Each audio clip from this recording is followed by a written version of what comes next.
Hey all, it's Drew from Technology. Welcome to another 89-second Tech Tips. Today I want to show you how to use TweetDeck for a Twitter chat. And it's a pretty easy way to do it. You just go to TweetDeck, type in TweetDeck in Google and it'll pop up to TweetDeck. You have to log in with your Twitter account.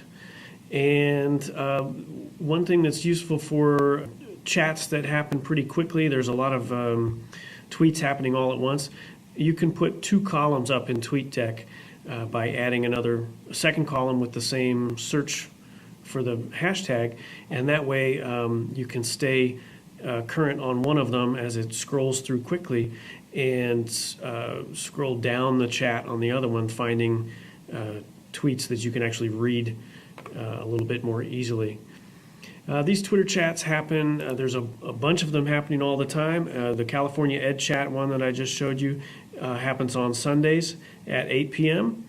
And there's quite a few. I'll put a link in the description of where to find these different Twitter chats for teachers, for education, by grade level, by subject matter. There's just a lot of resources out on Twitter for teachers to find links to other people's classroom practice and get some ideas. Take a look, check it out, TweetDeck. Thanks for watching. Enjoy.